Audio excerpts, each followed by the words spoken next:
Thank you. So again, I'll welcome everyone to the March 24th, 2021 EEAC meeting. And this is being taped, and we'll be showing that, making that available on our website for all of our residents. This afternoon, we'll let the notes reflect that everyone from EEAC is here. We also have two representatives from our friends at Genesee Finger Lakes Regional Planning Council, Rob Richardson and Jenny Loewenstein. And welcome. And I did speak with Rob, and I'd indicated at our last meeting that we'd be looking to bring them in. Both new, if I recall correctly, to their positions, and got a lot of exciting things going on, and thought it would be good for us to have that conversation. This committee has discussed this clean energy communities now for a couple of years, and we have attained some of the hurdles. I think some changes may have taken place and now are in place, but we can get that update.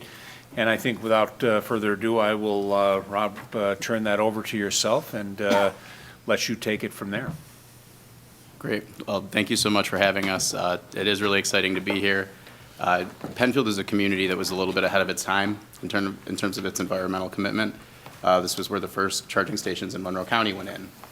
You guys have this committee, which is definitely ahead of its time because not a lot of municipalities have environmental committees that are focused on that. So it's exciting for me to be here because I'd really like to have the opportunity to work with Penfield on this program to see how the community can benefit from working with clean energy communities and to see what we can bring to Penfield if we were able to work together. Next slide, please.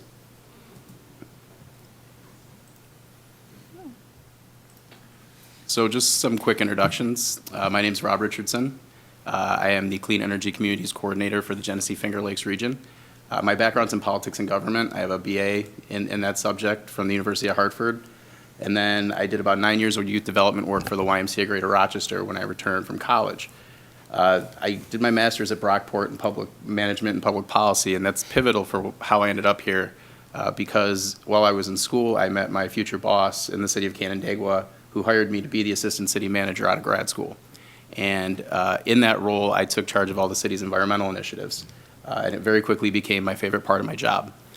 During my tenure, I guided the city to both a CEC designation as well as a Climate Smart Communities Bronze certification.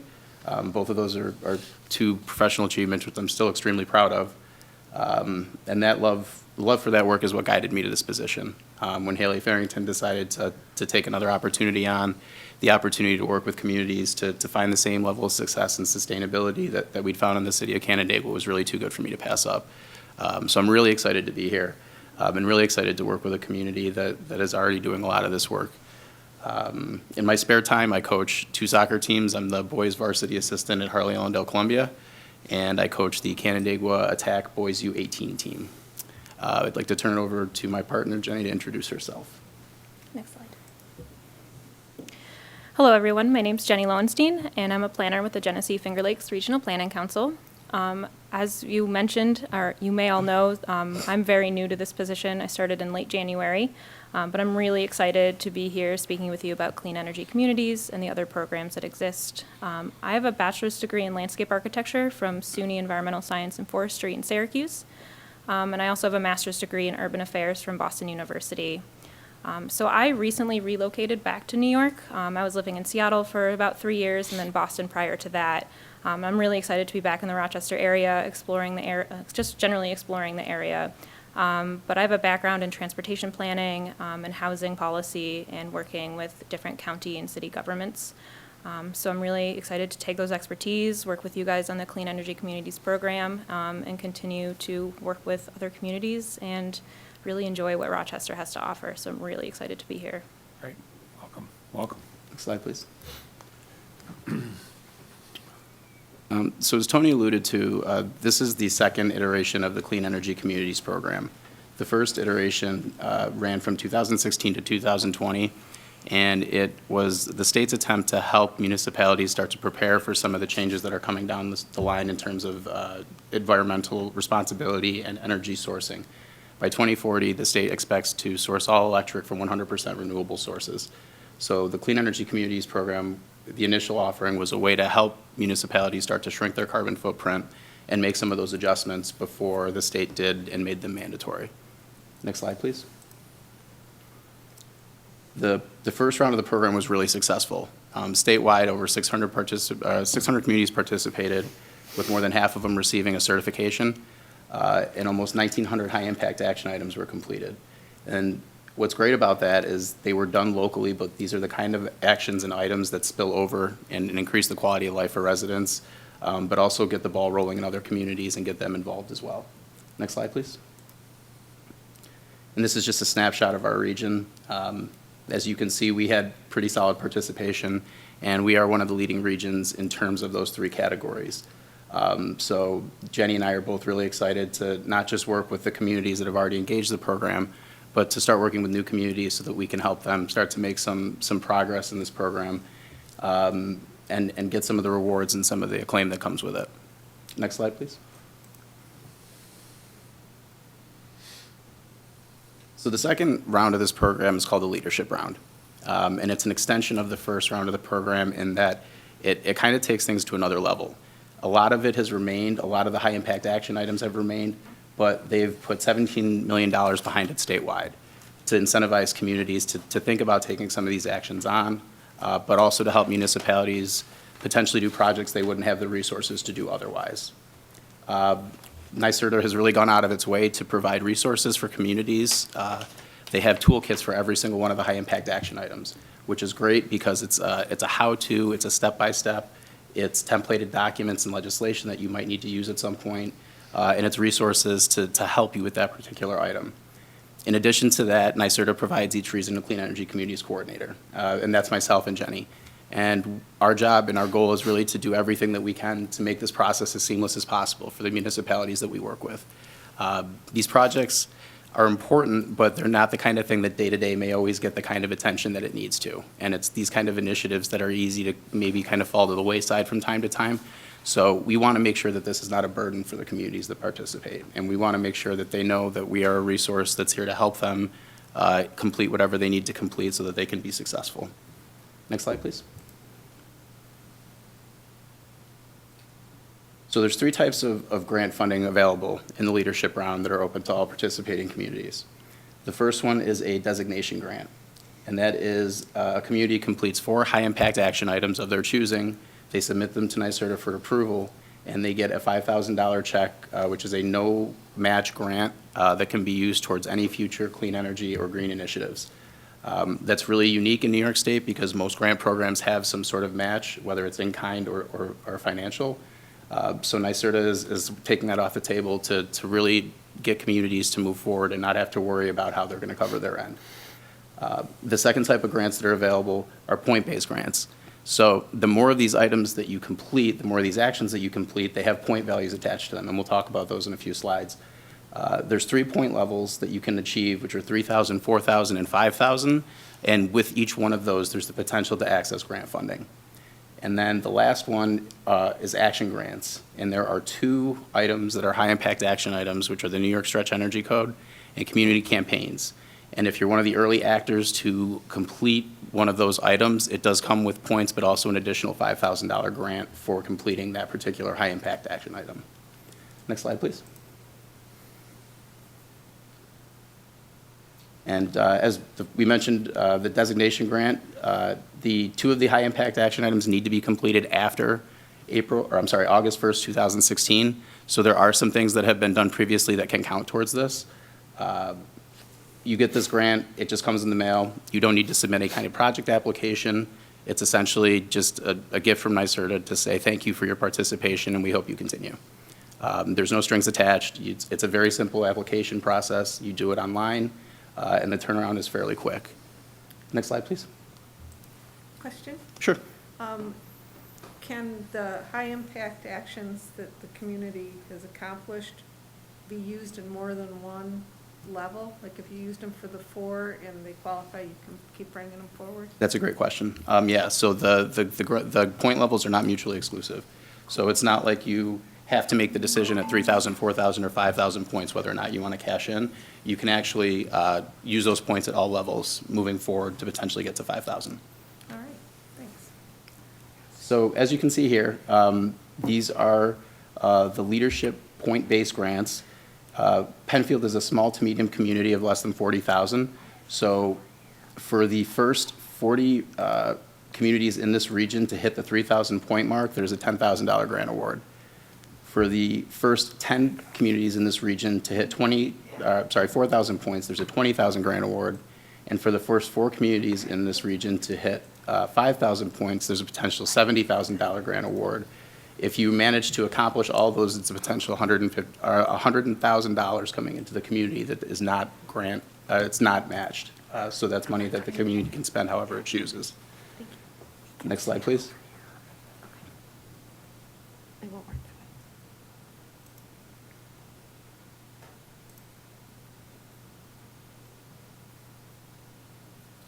And then we mentioned the 2 action grants, the community campaigns and the New York stretch code. The first 100 small to medium communities in New York State that enact those or complete those will get $5,000 each. Again, that's a no-match grant money that comes in the form of a check. It's all the same application process, and we'll talk about that a little bit more at the end of the presentation. But so there's potentially $125,000 out on the table for any small to medium community that really wants to approach this program and complete it aggressively. All these grants are first come, first serve. That is the one thing that I do need to mention. NYSERDA has been very generous, but they are operating on a first come, first serve basis. So the first 4 communities that hit that 5,000 point level will get that $70,000 money, but then the best the communities can do moving forward is that 4,000 point level for the $20,000. And then with the action grants, it's just the first 100 communities statewide to complete them. Next slide, please. So this is a list of all the high-impact action items that are available in this program and the point totals that are associated with them. As you can see, there is one up here in red, and that is just because of the fact that this is a town outside of Westchester County. Penfield is not eligible to complete that one, and that's standard statewide. The only towns in New York State that can complete that item are in Westchester County. So we have the unified solar permit, code enforcement training, clean energy upgrades, clean heating and cooling demo, 100% renewable electricity, LED streetlights, benchmarking, clean fleets, climate smart certification, community choice aggregation, New York Stretch Energy Code, and community campaigns. The last 2 items on this slide are actually links, and I'll send this presentation to Tony afterwards. It's actually completely live. All the hyperlinks are live. So as you go through, you'll notice that there's links on all the pages to click right there, and it'll take you to that specific item that you want to see. Next slide, please. Unified solar permit. Purpose of the unified solar permit is to make it easy for residential and small-scale commercial installations of less than 25 megawatt hours to be installed. It takes a lot of the red tape away that used to exist for residential permitting and changes it over to a one-page form, essentially. In the communities that have done it, I know that it has been successful. The city of Canandaigua enacted this and did have a couple residents use it. And they did mention that the permitting process was much easier. In order to enact and complete this item, the town just needs to pass a resolution stating that it will enact the unified solar permit for its residents should they choose to do small-scale installation. Next slide, please. So at Genesee Finger Lakes, the way that we can support you guys in completing this particular item is by providing you the actual template legislation and the permit template that you would need to enact. That, again, tries to make it very easy. The template can be adjusted to however the community needs it as long as it doesn't change the parameters. And we would just supply that to you, and then if you wanted help submitting it or you wanted us to look over it before we submitted it, we'd be happy to do that. So the template is only a template, it's not one and done. You don't have to follow it exactly. The template document is there for you to make it specific to your community in terms of like the name of the community, the business information, but the permit itself has to stay consistent. So, Rob, you had indicated that it was a one-pager. You know, so as I look at that, at least the one that I had downloaded, it's a 5-pager that Oh. came from, you know, from NYSERDA and Clean Energy Communities. So that was gonna be one of my questions, is that, do we have to use this 5-page exactly as it is? Have it listed maybe for Penfield, but is this the package that we have to take a look, you know, I would basically use? I'd like to see what you have so I could take a look at it too. Yeah, absolutely. My understanding with this is that as long as the legislation and the document itself stay within the true bounds of what its intent is, Yeah, you can alter it. Okay. My suggestion would be that if the community did want to make changes, to submit it to me, and I can have NYSERDA look at it to make sure that it would be something that they're comfortable with. got it. We Okay. always have NYSERDA as a resource and a fail-safe if there's anything that we have questions about, or if there's anything that I don't have an answer for. So Right. if the community did want to make changes, we could submit it and see what NYSERDA said. Okay, all right. Excellent. question. Okay. Next slide, please. Code enforcement training. As of now, this is not something that's being offered until the fourth quarter by NYSERDA, but we will be scheduling code enforcement training for this region, probably starting in September and October. This is a really easy item to complete. You send your code enforcement officer to a half-day training that doesn't cost anything. We produce a certificate. You submit the certificate, you get credit for code enforcement training. And that's a 200-point item that goes toward your points accumulation. But it's also one of those 4 that you could do relatively quickly to get to the designation grant. Next slide, please. And our major role in this item is to organize those trainings. Obviously, as I'm sure you can imagine, the issue that we're running into is places to hold them. Right now, there's still a lot of people concerned about COVID restrictions, and we're kind of playing it by ear. So I have 5 or 6 different venues that I have a note in my calendar to follow up in about 3 weeks. As soon as I can get those scheduled, I'll get that information out for a couple of reasons. One, NYSERDA really wants these to be kind of a more intimate offering as opposed to your large lecture hall, 60 people. They want it to be more intimate, they want it to be more engaging, they want it to be more discussion-based, so they can really engage the code enforcement officers. Because they're gonna be smaller, there's gonna be a lot of demand, so they're gonna fill quickly. So I'm gonna work towards planning a lot of these, not just within Monroe County, but within the rest of the counties that make up the Genesee Finger Lakes region, bordering different counties, to try and make them as accessible as possible. Got it. So what are you looking at typically from a max number that you'd be looking to do? You know, 20 or less, 25 or less? I'll do as many as we need to. If the demand for this item in the region is that great, we'll schedule as many trainings as we have to. Okay. Because what I was going to offer up, I mean, based on the guidelines, based on this room, you know, certainly we would be willing to host something here here in this auditorium. That's You know, that fantastic. might help support. Again, I was just, you know, curious what you're looking at. I heard you didn't want to do these large settings, but you know. NYSERDA said anything that can accommodate 15 to 20 people comfortably. Yeah, And this would perfect. definitely do that. So, yeah, so definitely put us on that list. Great. For, you know, for consideration. Great, we'll touch base afterwards. That's Okay. fantastic, thank you. If multiple code enforcement people attend from one organization, is it 200 points per, or is it 200 points one time? One time, Okay. unfortunately. And I think that's because you have some communities that have a part-time code enforcement officer. Right. And you have some communities that have 3 or 4 full-time code enforcement officers. Yep, So it's a absolutely. great question, though. Yeah. Next slide, please.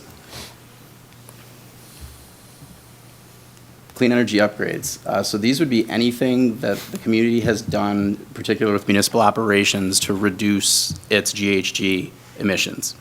It can be anything. It can be new HVAC work. It can be building envelope improvements. It can be windows. It can be a geothermal installation. It could be the municipality put in a solar array and now they're drawing their municipal energy from that. It could be LED streetlight conversion. There's a lot of different ways that we could approach this particular item. The only thing that we would need to show is that there has been a 10% reduction in GHG emissions from that technology. And whatever we were to submit needs to have been substantially completed after January 1st, 2020. Unfortunately, despite my pushing back on a lot of these dates, they are what they are. And we have several communities in this region, but also statewide, that are kind of getting impacted by some of the deadlines that were set and some of the cutoffs. So that said, I'm pretty creative, so let's see if we can figure out a way to get some of the things that you guys have done to apply, because I do think that should be recognized.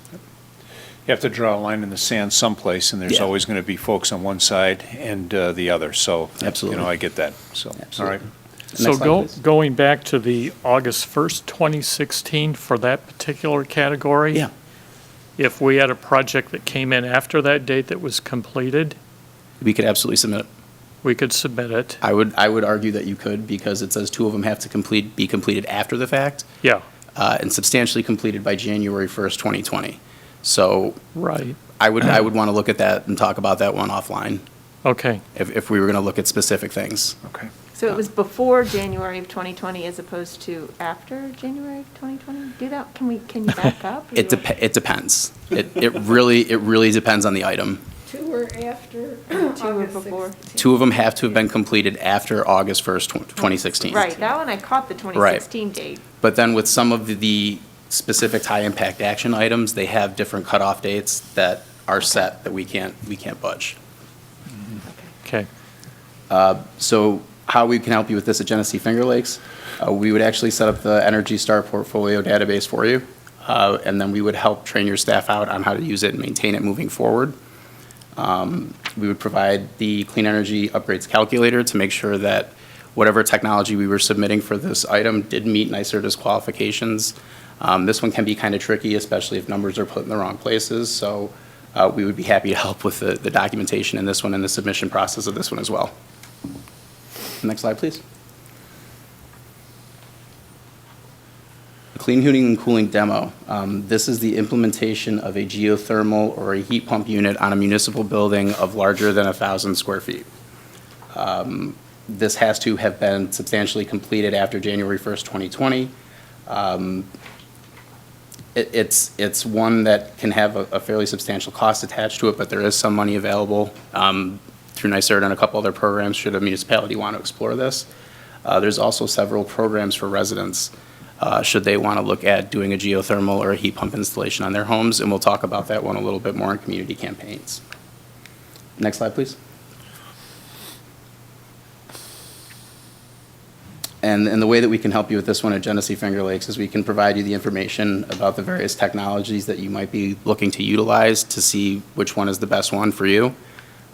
We can also put municipalities in connection with grant funding and help develop the educational component that's needed as the demo aspect of the installation, and that would be to show residents and to show other communities the effectiveness of it. We could help put that component together. Next slide, please. 100% renewable electric. This is for communities that want to get to 100% renewable electric, but they're not all the way there yet. The example that I'll use is the one that I'm the most familiar with because it's the municipality I worked in. The streetlight conversion and the solar array that the city of Canandaigua will put in. 94% of municipal operations run off of that. So there's still a 6% arbitrage there.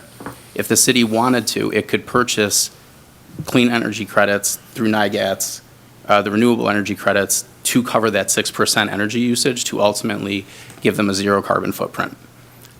This is a new item, and it's one that's a little bit tricky, and we are still trying to navigate it ourselves because the renewable energy credits market is unpredictable and it's a little volatile.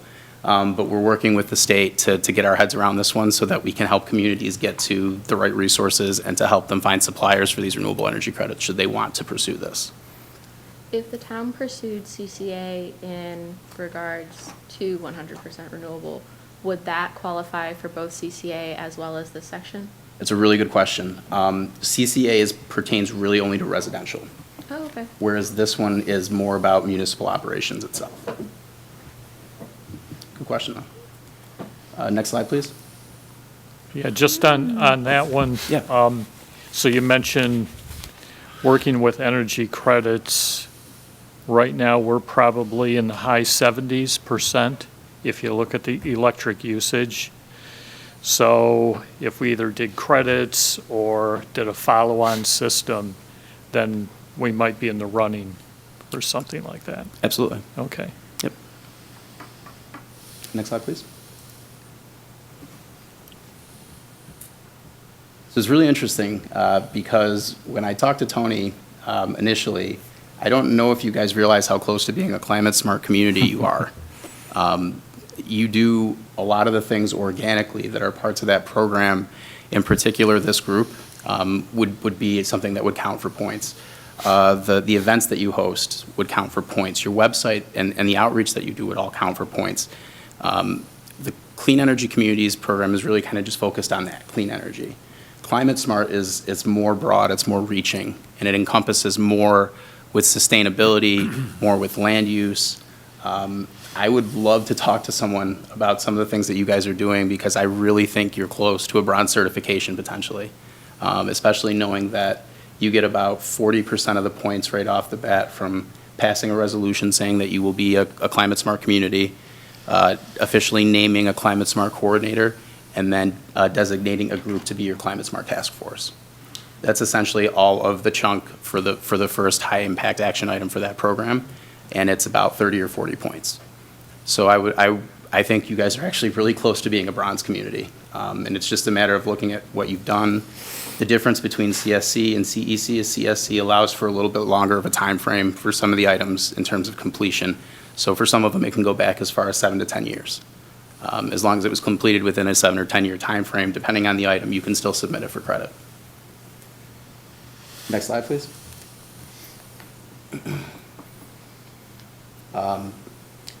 I would love to work with you guys on this once you guys have a team in place to determine the path forward if you so chose. Being a climate smart community is, as far as DEC and NYSERDA is concerned, is kind of the pinnacle because you are going above and beyond what average communities are doing to promote sustainability, to promote green practices, to build resiliency. So I think Penfield's already there based on some of the things that I've seen, and I would love to have a conversation about what you guys have done in the last 10 years against what we could actually submit for credit in that program. Next slide, please. LED streetlight conversion. In order to get credit for this, the municipality needs to switch out at least 50% of its streetlights for the Cobra head fixtures. This can be done through a performance contract. It can be done by just a straight municipal purchase. There's a lot of different ways you can approach this. If I'm not mistaken, this is something that you have already done or have thought about doing. We're actually working on, we have budgeted the last couple of budget cycles to replace and update our streetlights. We own all of our streetlights. We've owned all of our streetlights for now probably close to 25 years. I think we were one of the first communities to do that under Chan Philbrook was the supervisor at the time. And so since then, we've been going through and then actually, starting a program. One of our biggest problems that we've had is supply and demand. There is much more demand out there than there is supply. And I know our facilities foreman, Jim Kreckman, has been working on that and trying to keep that program moving forward. So as we're out repairing, a lot of times we're just replacing. So he's got a program of that. And then he's actually has a map of how he's got the town broken up so that he can start to bite off bigger chunks of that overall. The grant money that you get from the CEC could be used to fund that process. It's one of the rubber stamped projects from NYSERDA that you can do without any questions asked. Got it. So that would be a way to potentially supplement and help if And the financing help part advance of it was. that. Yep. Can LED streetlights count both for that section as well as the clean energy upgrades, or are they separate? They sure can. Okay. They sure can. And that's, part of the fun part of my job is trying to find some of those items that can overlap and count for more than one item. Sure. LED streetlight conversion is a big project, and I would be shocked if you didn't have a 10% GHG reduction, to be quite honest. Yeah. But doing that is a 700-point item, and that's a large chunk towards 3,000. And if this is something that you already have done, in place, we could look at that and maybe get this submitted as one of the first 4. With communities who haven't started this yet, I wouldn't recommend it's one of the first 4 because it can take a long time, as you've mentioned. Absolutely. But if you guys Absolutely. are already pretty close to the finish line, this could be one of the 4 that we submit initially. Next slide, please. We can help provide the streetlight calculator based on the utility tariff, so the cost is understood, but you guys have already started that process, so this slide probably doesn't really apply to you. But we can definitely help with the aggregation and submission of all the information that you would need, because it does sound like you guys have a process that's pretty well underway and pretty sound. Next slide, please. Benchmarking. This is another really easy one for municipalities to complete, and a lot of them choose to do it as one of their first 4 to get to the designation. The first 100 points for benchmarking is Penfield would pass a resolution stating that it's going to monitor its energy usage in its buildings moving forward. Part of that is as you're making these changes and these energy upgrades, you want to be able to keep track of the progress that you've made. But it also is really good information to share with your community, especially if it's a community that's super environmentally active and energy conscious. There's another component to this that the town could do, and that is if you were to have 24 months of back energy usage from municipal buildings, we could create a baseline for you, put that in through NYSERDA, and then you would get 300 points for this as opposed to the 100 points for simply passing the legislation. Next slide, please. And this is one of the Genesee Finger Lakes that we really go out of our way to help with. We actually have a member of our staff who is a whiz with data, and she loves doing this particular item because she loves Excel spreadsheets. I'm dead serious. She's great. And so we would connect you with Emily, and Emily would help you. She'd tell you exactly what you needed to submit to her in terms of the information. She would put all the information in for you. She would set the system up for you. And then when it was completed, she would help train out the staff who was going to look at it or whoever was going to be responsible for looking at it moving forward to help make sure that they do the entries. If you stay on top of them, the entries really only take about 5 to 10 minutes a month. It's not a really cumbersome process. It's when you get months and months and months behind and it becomes harder to aggregate that information that it gets a little bit more challenging. Next slide, please. So Clean Fleets. Clean Fleets has expanded from the original program offering to go beyond charging stations.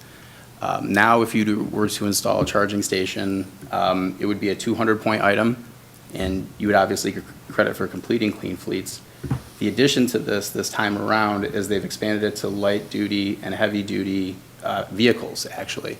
So if you had a hybrid vehicle that you were using for code enforcement or to work in your trucks, or I'm sorry, to work in your parks, or you had an electric truck that you were using to work in your parks. Anything that can go above 55 miles an hour can count. So if you have a Gator that can hit that speed and it's an all-electric Gator, you could submit that as a Clean Fleets vehicle. It's really, this is one that, depending on the community, depending on their resources, determines the best way to approach it. You have a ton of programs to help you pay for charging stations, if not cover the entire cost. And NYSERDA has a couple grant programs that I could help you guys connect with to pay for the cost of the charging station. So it doesn't necessarily need to be a registered motor vehicle, it just has to have the capability of becoming one? My understanding is it has to be public roadway capable, and it has to go 55. But not necessarily used on the public highway? Correct. So we have 3 charging stations today, working on our 4th one in the Four Corners, waiting Or on, multiple. or multiples, Yeah. waiting for RG&E. Right. They're a little bit, RG&E's wee bit behind in some things. But we have 3 active ones that we have today. Here at the town hall, one at the community center, and then one at Harris Wellen Park, which is opposite Wegmans, that has the school and the town operations, so that it gives it a broader opportunity to support that. Probably the one that you're installing now would be the one that we would submit, because this is another one where they've drawn a date of January 26, 2021. Got it. So once that one is completed, we would submit that for credit, and you would get the Clean Fleets credit. Got it. Next slide, please. For the 300 and 400 point values, is that per vehicle or is it just because you have one? It's just because you have one. Okay. So if a community were to go to a completely hybrid or EV fleet, it would still be Just 300 point items. 300 point. And then for those items that Tony mentioned, would you get the 100 points awarded retroactively in your asterisks at the bottom, or no? I believe it is only awarded if it was submitted in the first round. Okay. Got it. Good question, though. We connect you with grant funding to help you pay for some of these things, in particular the charging stations. If you wanted information on EV vehicles, we could help you with that as well. The municipality that I just left has 2 hybrid vehicles that they're in the process of testing as pursuit and patrol vehicles for the police department. So that's kind of exciting, because if that ends up being a viable option, considering the amount of time that those cars idle, it could help reduce emissions substantially. Next slide, please. Community choice aggregation. I love this one. This is one of my favorite high-impact action items because twofold. One, there's a lot of points attached to it, and it's a big-ticket item, but it's also an incredible way to provide every resident in your community with green energy. Essentially, the way that the program works is you select a third-party administrator, and there's 3 or 4 you can choose from statewide, and then you pass a resolution. Probably 2, possibly 3, but yeah. Fair enough. I'm trying to be. We're in the midst of that, so we've got. I can probably guess the 2 that you've narrowed it down Yeah, to. absolutely, absolutely. But you pass the legislation saying, hey, you guys can go out and procure energy rates for our community. And then you sign an agreement saying that for the next 2-3 years, however long the term of your contract is, every resident in our community, unless they choose to opt out, will receive 100% renewable energy at X price. The city of Canandaigua was able to get this at 0.04292 cents per kilowatt hour for the next 2 years. And considering the commodity tanked and then is starting to rise steadily again, that's about a cent. It's a substantial savings, because I think our Gini right now is 0.052 something. So regardless of what happens with that commodity, if you have a community choice aggregation agreement, that price of the utility is going to stay. It's not going to change. Right. At the end of the agreement, if you want to sign a new agreement, if you want to go back out to bid for a different consultant, you have all those options. Even you can get all the way up to signing the agreement before you actually have to make a decision. And that's one of the things I want to tell communities is they get concerned about this. They're worried about getting too far down the road and then getting trapped into something that they haven't fully explored. You can go all the way to when you sign the agreement, you can go out to bid, you can get rates. And if you don't like your rates, you can just not do it. So it's a really great program for communities. There's an add-on to this that's recently been approved by the Public Service Commission, which is an opt-out community distributed generation, which is community solar. The first iteration of this program had a community campaign for community solar. It became attached to community choice aggregation as an opt-in program. The Public Service Commission has decided and realized, well, this is the component that guarantees savings, regardless of what happens with the CCA rate. It really should be an opt-out program too. They should be the same thing. It shouldn't be confusing for residents. So if they opt out of one, they opt out of both, as opposed to having to opt in and opt out, depending on the program.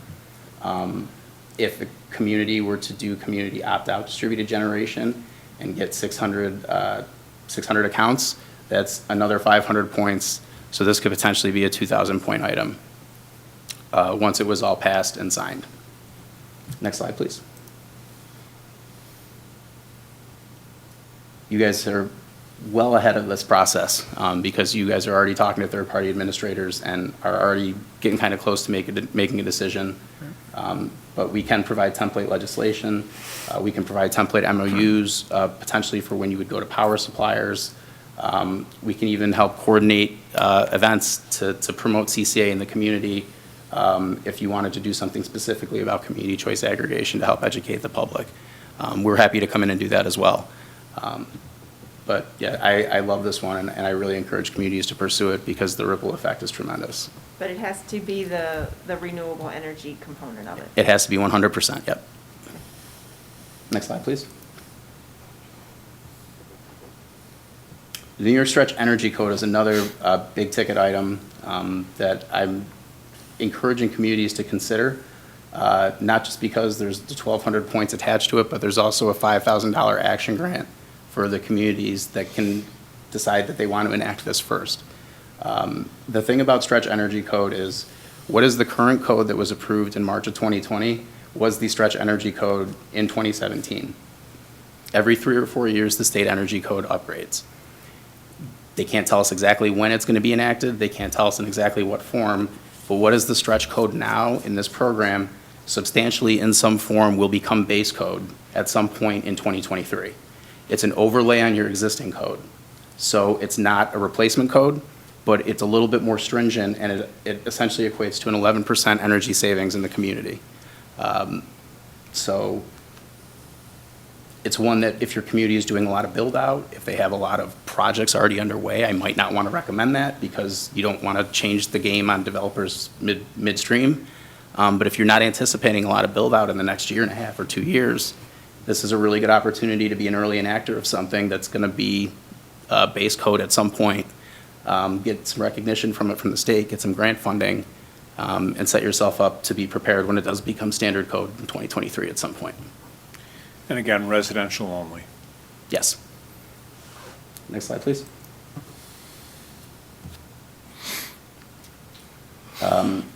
This is an item that a lot of communities after this presentation have wanted a separate discussion about because they have a lot of questions in particular around the enforcement, about the code itself. So if this is something that you guys are interested in, I would recommend that we come back with one of the circuit riders from NYSERDA. The circuit riders are subject matter experts. They're commercial builders, they're engineers, they're people who have an immense amount of knowledge around this and can answer a lot of technical questions that I just don't have the pedigree or the experience to answer. So if this is something that Penfield did want to pursue, that would be my recommendation, is to have another opportunity for us to bring our partner Josh from Circuit Riders in to answer some of the more technical questions about this particular item. Next slide, please. Does NYSERDA have programs if you're a contractor and you wanted to start following that stretch code where there's funding, at least to get them started? Yes. Okay. Yes. So that's a question that the last community had, and I was able to get the answer for them. And the answer is yes. There are some programs. But again, this is, the biggest pushback that we get is it may impact the cost of the overall build of whatever it is. Right. So, there's two ways to look at it. You could look at it as, okay, well, if we do this, it's forcing people to play on a different playing field. It's not necessarily fair. The other side of that coin is the energy improvements that are being done into that house when it's being built. The return on investment over time is going to be substantial. It would cost far more to do the project after the home was built and then integrate it as opposed to do it as part of the initial construction. So something that might be a $5,000 or $6,000 add-on to a project could potentially be a $20,000 or $25,000 add-on if it was to be done secondarily after the fact. A big example of that being like geothermal and heat pumps, because those are really, really expensive to install and retrofit. But if they're added into the home initially, it's far, far cheaper to do that. So that's just one example. And honestly, it gives the developer a chance to sell a better home, because if you have a home that has a geothermal system, they don't have a gas bill.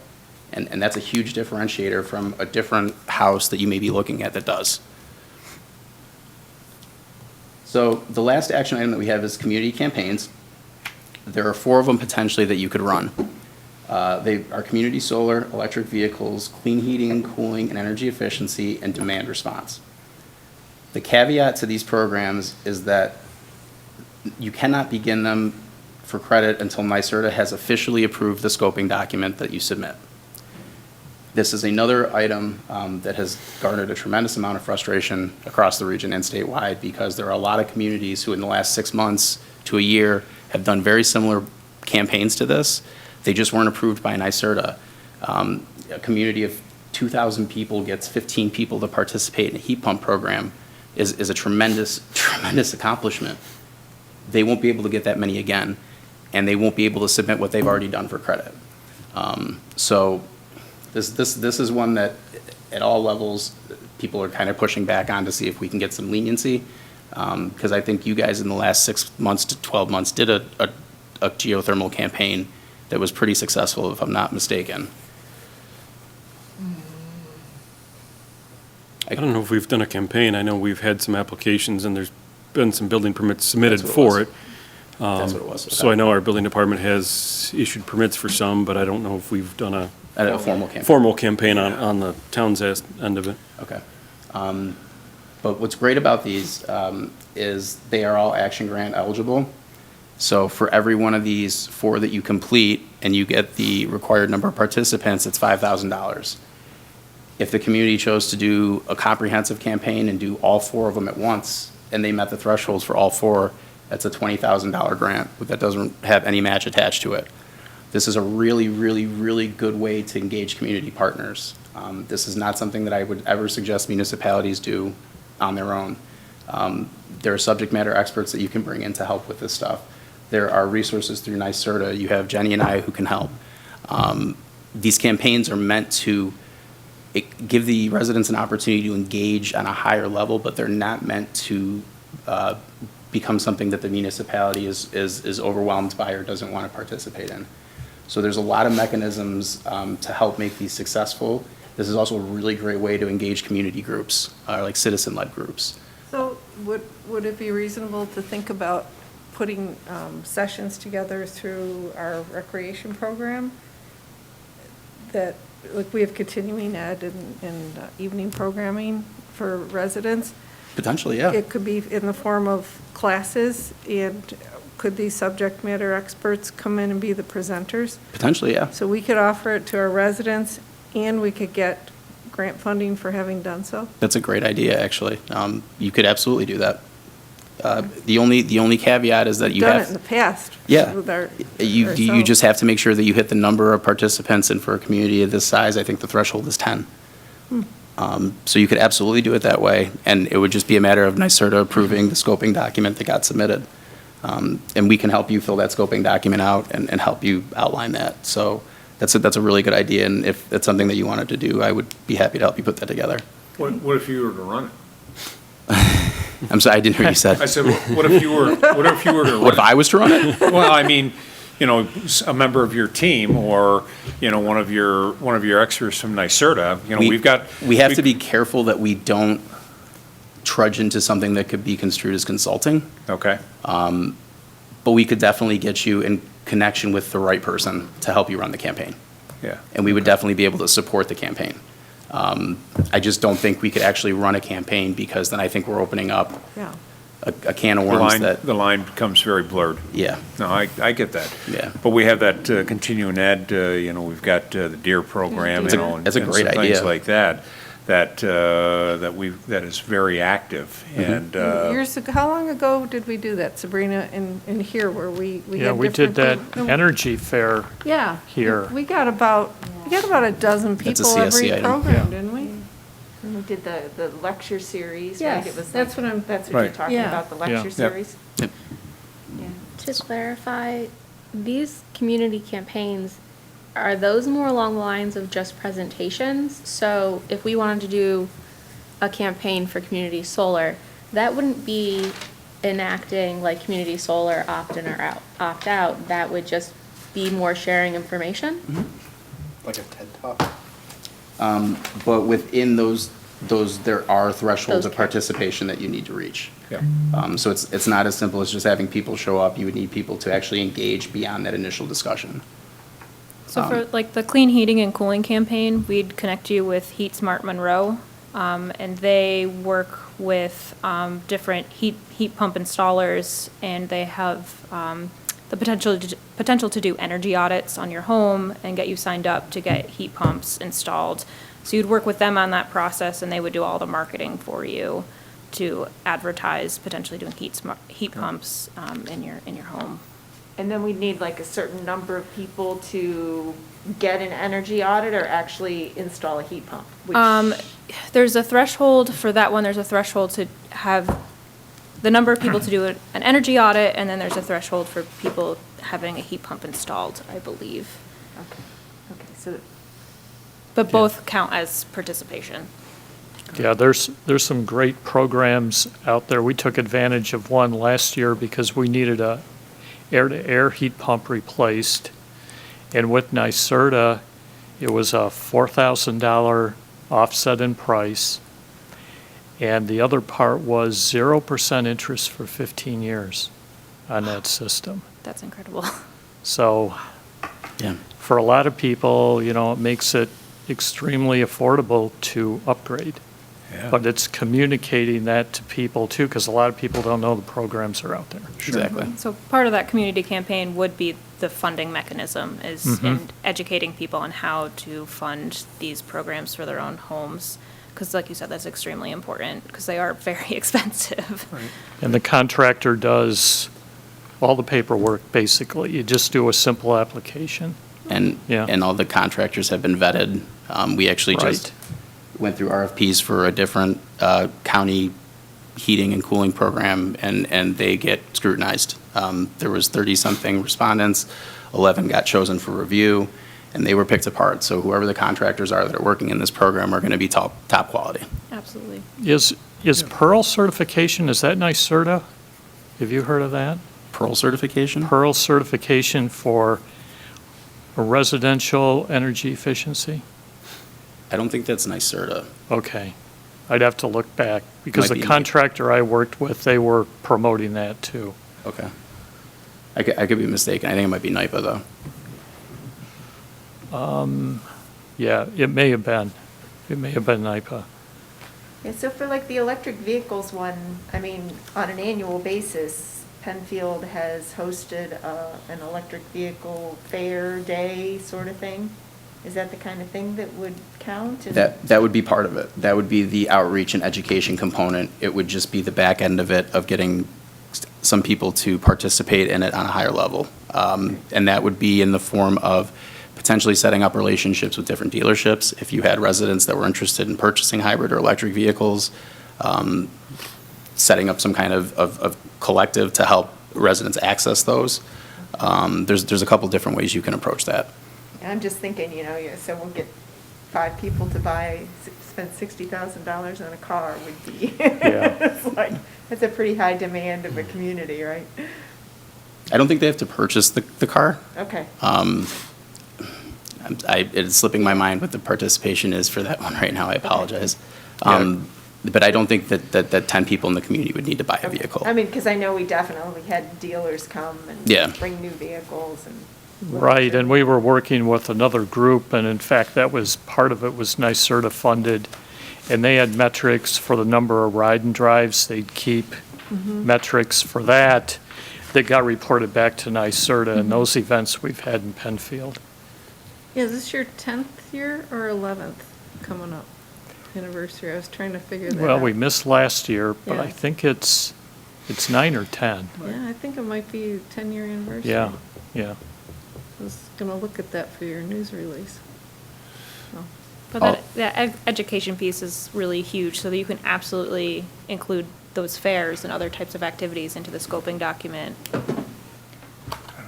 For the community campaign for electric vehicles, the guidance documents is local governments along with partner organizations and volunteers initiate and develop partnerships with car dealerships, platform providers, and/or other EV industry partners to offer local residents and businesses a variety of makes and models of electric vehicles. The offer may be promoted through ride and drive events and other outreach efforts. Yeah, we've done things cooperatively too with GRCC, Genesee Regional Yeah. Clean Cities. Great. Next slide, please.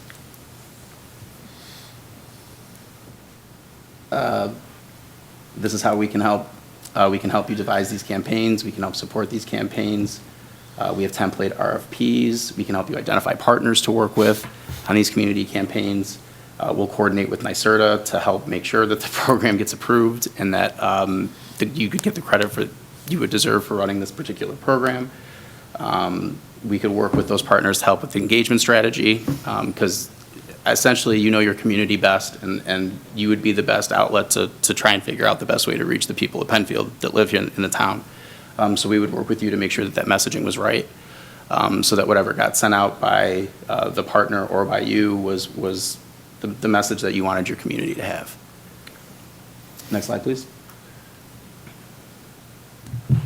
And then this is just a quick snapshot of all the high-impact action items and the eligibility that they have by type of municipality. So as you can see, everything is open to the town of Penfield except for PACE financing and benchmarking for large private buildings, and that's only because you don't have a population of more than 40,000. Next slide, please. So grant awards overview is on page 22 to 24 of the guidance document, and I can send that when I send the slideshow, so you have both of them in conjunction. That'd be great. And I'll make sure everybody on the team gets that. Great. Thank you. Yep. And then, once you have hit either a designation threshold or a point threshold, NYSERDA will send an email to whoever your designated contact person is. You have 3 months within the date of that notification to submit the grant application. Any projects need to start within 6 months of approval, and they need to be completed within 3 months, or 3 years of approval. I think the reason for this is there are some communities who got money in the first round of clean energies communities that didn't use all of it. So they want to make sure that the communities that get awarded have some parameters for when the projects need to be completed, so they can make sure that the funding gets used appropriately. Grants of $5,000 or less, so in this case, the $5,000 grants that you would get, it's a very simple application process. You don't need to submit a project proposal for anything less than $5,000. Anything more than $5,000, you do need to submit a proposal, and we'll talk about that a little bit more on the next slide. If you didn't want to do one of the rubber stamped projects that NYSERDA offers, you could do a custom project as long as it hit 70% of the criteria on page 23 of that document. Next slide. And approved by NYSERDA. Correct. So pre-approved projects that you can do without NYSERDA approval, or another NYSERDA approval, I should say. LED streetlight conversion, solar installations, purchase of electric vehicles, purchase and installation of charging stations, building upgrades, implementation of other energy efficiency projects. And then there's just the custom projects option. If you want it to be creative, we could help you design that project, obviously. It takes about 6 weeks, actually probably a little bit longer right now because NYSERDA has been inundated with high-impact action items that our communities have done, community campaigns proposals, and potential grant project proposals. So the turnaround might be a little longer than 6 weeks. But once it's approved, you could start. If for some reason they didn't approve your custom project, you can resubmit. So that would be kind of sitting down again, going back to the drawing board, talking to NYSERDA to see where we missed the mark, and then making sure that we could meet the parameters for that project so that it can move forward. Next slide, please. So as I mentioned in the beginning, all of these are live links, so you can go to this slide in the presentation and click on any of them, and it'll take you to exactly where it's telling you it's going to take you. In particular, 8 is important because that's your high-impact action item submission portal. If you ever had any problems submitting anything, please let us know. We can absolutely help you with that. But I can also show whoever would be the person submitting the process and walk them through it so that they could do it without any problem. The Climate Smart Communities Program portal is also one I think that you should maybe think about taking a look at because I think this community is really close to being a Climate Smart certified community, especially because the reach for those projects goes back a little bit further than the CEC program allows. For some of them, it's 7 to 10 years. Next slide, please. And the biggest thing is just that we're here to help. NYSERDA provides a lot of resources and on the digital front, but Jenny and I are your best resources. We both pride ourselves in being really responsive to the communities that we're working with. So any questions that you have will be answered within 24 hours, if not sooner. We're happy to work with you on any of the high-impact action items that we talked about. We're happy to help support any of the campaigns. We're happy to come back and speak to anyone in any room, in any group that you might need us to speak to. We're really here to support your community and make this process as seamless as possible and as stress-free as possible so that Penfield can get the recognition that it deserves as a climate-friendly, climate-smart community that it's been for quite some time. It just kind of flew under the radar and was doing all of these great things without doing them within the framework of a project. All right. And with that, I'd be happy to answer any questions anyone has. Great. Folks, question for Rob or Jenny? Any watch-outs? You know, everything sounds great, but is there any watch-outs, anything we should be aware of? Any surprises we haven't talked about? Not yet. Not yet. Okay. With any new program that rolls out, there's going to be something that pops up that maybe wasn't thought about or accounted for. Sure.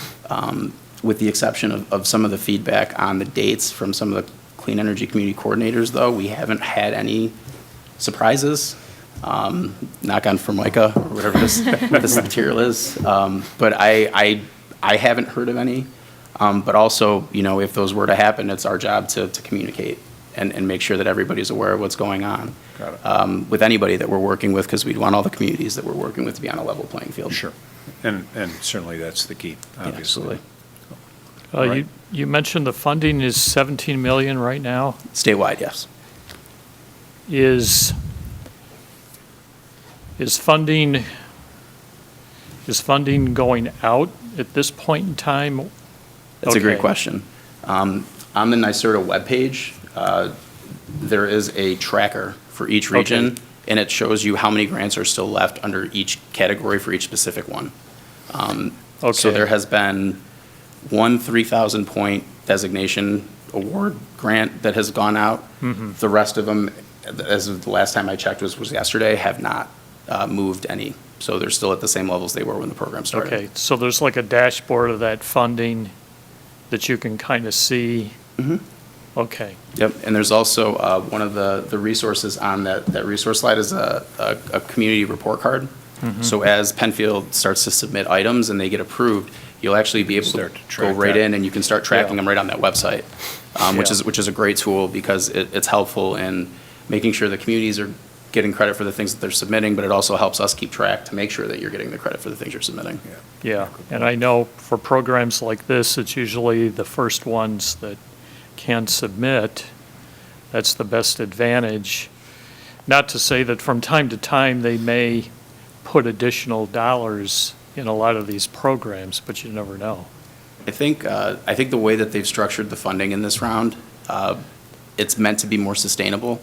In the last round of CEC, the last community to get a designation grant award was awarded in October of 2017. So that means for the last 3.5+ years, Yeah. this program ran without, I don't want to say the incentives, you know, because doing these things is still the right thing to do. Sure. But the way Right. that the funding had been set up, it went really fast. I think the way that they've set it up this time, it's meant to be a more sustainable funding stream. It's meant to put all communities on more of a level playing field, so that the funding will be available for longer. I obviously don't think it's going to be around for all 5 years, and my goal is to be the first region in New York State to run out of money, because that means that we're getting the message out there and people are Absolutely. participating and it's Sure. successful. Yeah. But I don't, again, I don't want to put my foot in my mouth, but it's first come, first serve, but I don't think it's as mad dash as it was last time. I think communities have more time once they get I mean, the thing that I would recommend any community do is get those 4 items in first. Let's get designated. Let's get those points accumulated for those 4 items. Right. And once you've hit that first threshold, you've gotten that first grant award, you've gotten that first win under your belt, let's look at the other things that you want to pursue. And let's look at the timelines on those and try and piece those together in a way that will help you get to those levels efficiently so you have a greater chance to access that funding and helping you kind of pick the right items that have the right turnaround times so that you don't, you know, inadvertently pick one that takes 2 years to complete and miss a window. And that's where, you know, part of Jenny and my job is to help the communities pick the right guide us. items and also help them find the right path. Right, there's no need to be frantic. Yeah. We're here to make sure this is strategic and well laid out as possible, because it is first come, first serve, but the money is there, and, you know, it is a little bit of a friendly competition between Sure. municipalities, but you don't need to panic, Yeah, right. Okay, and we'll make this as comprehensive as possible. good. All right. Gang, other questions or comments? I'm curious, there's all of this grant money, do you know where it comes from? New York State. So, NYSERDA is the New York research wing of energy development. So they set aside this money to try and incentivize communities to be early participants and early actors for some changes that are going to come down the road anyway. Does that answer your question? So Rob, if you wouldn't mind, what was the question? I'm sorry, I didn't quite She catch asked, all of Marissa's she asked where the comments. sourcing of the funding was. Oh, okay, got it. And I was explaining that NYSERDA is the research wing of energy development in New York State, and they've earmarked this money from their budget to help communities make some transition before it becomes a mandated thing. So is this actually being funded through the service benefits charge? Like a lot of other NYSERDA programs, the one line in your That I do not know. utility bill? Okay. That I do not know. Because all of, for instance, the incentives for solar PV, that all comes from systems benefit charge, but I didn't know if there was another. That's a good question. I'm going to Okay. find out the answer to that. Okay. Because I'm actually curious about that. And it's That and 17 taxes. million, is that? was Yeah, the number that you- statewide. Okay. So, first actions in the case of Penfield, like you said, get the 4 items, and it sounds like you're also saying another, like 1B might be going after the climate smart community because we're nearly there, and that will also give us quick points into the clean energy community. Yeah, there's some overlap there. Yeah. There's definitely some overlap in between the two programs. With CSC, there's not necessarily grant funding attached, except that there are CFA grants that designated or climate smart communities have access to that other communities do not have. Is there, am I remembering this right? Is there an ongoing obligation or any kind of cost to the town? Once you become climate smart certified, does it obligate the town to any level of So- standards that, So that costly? certification, when you earn it, is essentially a snapshot in time. And what the point levels that you've achieved and the items that you've completed, at that moment in time, when you receive that certification, it's good for the next 5 years. okay, Obviously, some of the items are going to have some upkeep, some of them are going to need to be resubmitted as things change. Some of them have deadlines to where they won't be able to be used anymore because maybe the length of time has expired. So that's why having that Climate Smart Communities Coordinator really kind of staying on top of all the things that you're doing is helpful, because part of that process, once you get the certification, is managing the application. is maintaining it, Yep. okay. But for that 5-year period, regardless of what happens, regardless of what items maybe fall off of your certification, you still have that certification for 5 years. Okay. Yeah, thank you, Phyllis, thank you. Okay, anything else? All right, Rob, Jenny, thank you very much for your time. I think this was very, very informative. Thank you. Had the opportunity to chat. I think some of us, maybe not all of us collectively, but individually, I think we've had some conversations over the last couple of years. I will say this has probably been by far the most information, most detailed regarding this. And most beneficial. So I just want to say thank you on behalf of our team and on behalf of the town as well. So thank you very much for that. Thank you so much for having us. This was Yeah. great. And we look forward to hearing from you and seeing Great. what we can do. We won't be strangers. So Sounds we wonderful. look forward to some ongoing dialogue and some work here as we move forward. Awesome. Great. All Thank you right. so much, Great. everyone. All right. Thank you. Be Thank well you. and be safe. Yes, thank you. Thank you for coming in.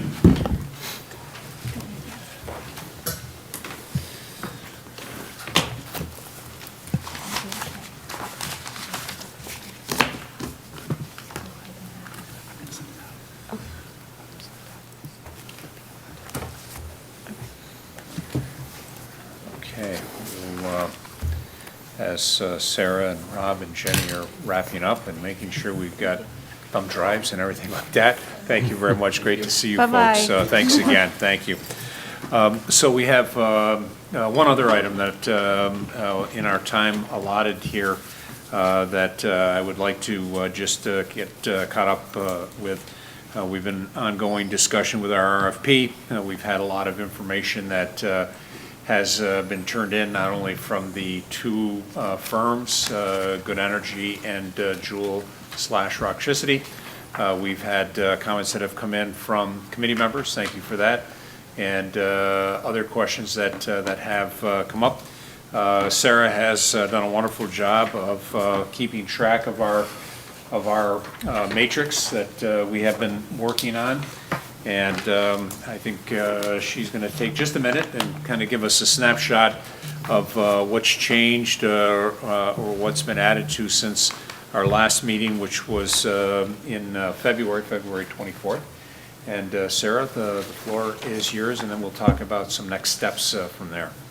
Great. Since our last meeting, we compiled the questions that were previously discussed and sent those to Good Energy and Jewel individually, and have received responses from both. Those were sent to the committee members last week, and I used those responses to update our matrix, and kind of, I'll go through what those big updates were from the responses.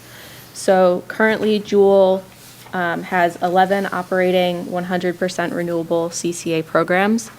Those 11 CCA programs include 20 municipalities. Some may be 1, some may be 3 or 4, but it's 11 individual programs for all of those municipalities. Jewel also has 13 municipalities with community solar opt-in programs active currently. They are pursuing CCA opt-out programs, but none are currently active. They do not currently have, they have not currently renewed any of their programs, so that would mean that they signed a new contract after the first one. Good Energy noted that 5% of their customers have chosen 100% renewable programs. They also noted that 3 CCA programs have been renewed multiple times, and they noted their savings in each of those range from $100,000 up to $3.4 million, compared to the RG&E cost of what that cost would have been. Jewel and Rocktricity note that they negotiate standard contracts with large private companies for wind, hydro, and solar. In the documents, they have a bit more specific details, but they didn't want those shared. Good Energy provided a detailed timeline for the procurement process. That's specifically in the responses that were passed out, and it gives kind of basically 4 to 8 different things that would be done each month. And it's very specific. That's not something that we've seen yet. Good Energy also has the aggregation of NIMEP. NIMEP is the New York Municipal Energy Program. That's something that's very different and hasn't been specifically brought up. That is because they're supported by New York Conference of Mayors and Association of Towns. That's what allows them to have that connection. Having that also allows them to basically, well, would potentially allow us to have a larger aggregation supporting us without having intermunicipal agreements. Neighboring towns were looking at doing intermunicipal agreements to be able to have that larger procurement value or larger aggregation value. Jewel and Electricity specifically split responsibilities. This is under that program roles section. We didn't have kind of how we wanted to interpret that, and this is the direction we're going. Good Energy specifically performs and reviews all documents in office without subcontracting in that regard. For renewal of contract, Jewel will reach out 6 months prior to the end of the term of the contract term, while Good Energy will continually review market data, and they could reach out from 2 months before to a year before, and they're looking to renew specifically at what would be a best fit or best cost to the town. They don't really have a set date, like that 6-month value. Specifically, Jewel offers CDG opt-in with a credit check. That was kind of something that we saw as a difference. Good Energy offers CDG opt-in without a credit check. And that would be a credit check to the residents, not to the town. Specifically, if you individually are looking to to be part of a community solar project, on your own, you would have to get your credit checked. And that's something that can limit people and prevent them from doing that. For cost evaluation, we also received therm data from Jewel. That was a specific question that we asked. That still puts the administration fee higher than Good Energies. So in that regard, nothing huge has changed. And again, those numbers are relatively small, but there's still that difference. Jewel and switch. Good Energy is endorsed by the New York Conference of Mayors and Association of Towns. This is something we discussed at the last meeting, but was not specifically in the matrix. So those are our big changes. If anyone has questions based on the responses that we received, or even the questions that we asked, I'd love to try to answer those questions or write them down to get you more information. Thank you, Sarah. Questions, comments, additional thoughts? Yeah, Sarah's done a great job of it's a lot of work. sorting through this and making sure we're staying on top of it. So we're still awaiting some information from Town Attorney Mr. Horowitz. He did send a letter out to both companies. Both companies provided information back. Mr. Horowitz has that, and we're looking for him to weigh in and provide some input and feedback on that to see how that would fit into the matrix as well. I think the next steps are as follows, and would welcome some thoughts, comments from the committee, and that is that I think we're at a point to be able to turn, albeit still what I'll refer to as draft, but I think we're at a point of looking to turn that over to the town board for their initial review and to have some discussion at an upcoming work session. We hold our work sessions the second and fourth Wednesdays of the month. So the next discussion would be when we would get that into the board for them to, take a look at this and provide some dialogue information and what have you. So that's the next step on my part, to get that out to the board to see when they might be interested in looking at doing that. We do need some input, feedback back from Town Attorney Horowitz, as I indicated. Is there anything else from a committee standpoint that jumps out that we should either be looking at or considering as part of this review? Okay. Great job. Thank you. As always, great job. We're getting close to our 5:30. I think we had one other item on the agenda, and that was the unified solar permit. And I know our building department has asked for a little bit more time to take a look at that, and so I want to hold that item. And I want to talk about when is the next logical time for this group to get together.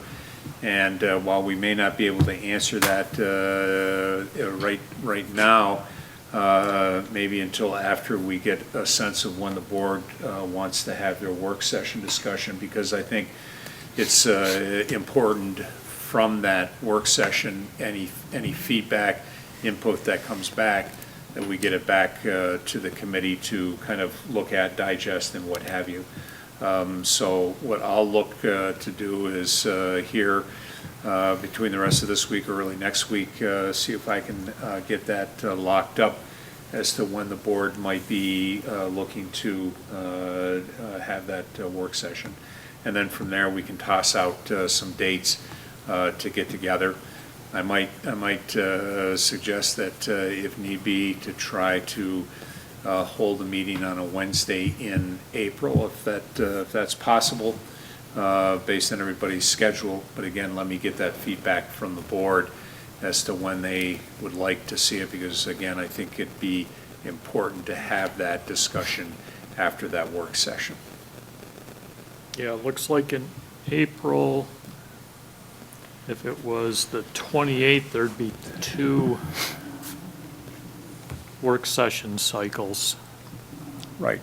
Or if they reviewed it before the 21st, so we could do it maybe the 21st or the 28th, depending, Dependent upon, yeah. where we are, or possibly if we have to drift into May. But Yeah. I know our goal has been, to do our due diligence and flush things out, but we're not looking to drag this out in fairness to the 2 companies that have been vying for our business. We want to bring that to some appropriate and logical conclusion. So, okay. Anything else before we break today that we should put on the table? All right. As soon as I get feedback from the board, I'll get that out to the committee members, and we'll get that on the docket, and then maybe we can toss out a couple of dates that might be appropriate for us to get together, and we'll see what that works. Wednesdays typically are good if we shoot for a The Wednesday. end of the month more than the beginning of the Beginning of the month. All right. You So got it, did the Matt? 21st or the 28th look, both For look me, okay they for look you? fine. They both looked okay for me as well, so yeah. Great, thank you, Sanat, thank you, Matt. All right, thank you again. Great presentation, I think, Rob, and I have to tell you, I've heard bits and pieces here individually, and I know Phyllis and I have been at a couple of different sessions and some others, and I have to tell you, probably the most comprehensive and best overall Yeah. presentation, so my hat's off. Can I do a memory recollection? When it came to the climate smart communities, how close did we get to the resolution? Do you remember? I remember drafting language and we discussed it, but I don't think we ever I don't got think to a it, point yeah, I of don't think it ever, presenting it, it did ever we? went past that, so Yeah. we'll have to just dig that back out and, Yeah, we had reasons. yes. Yeah, we And did. Well, I think there's some, I think there was it some, had to do with the ongoing obligation. right. I think Yeah. I think Yeah. the flags that the town Yeah. board had about it was, what was, if we were to go down that path, what would be the expense to the taxpayers overall?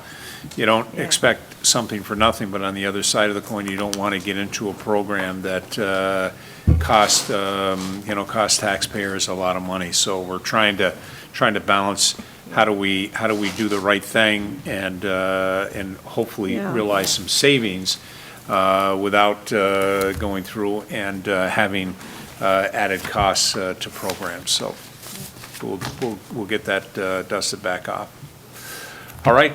Thank you very much. This will conclude the March 24th, 2021 EEAC meeting, and that is, we end at 5:26 PM.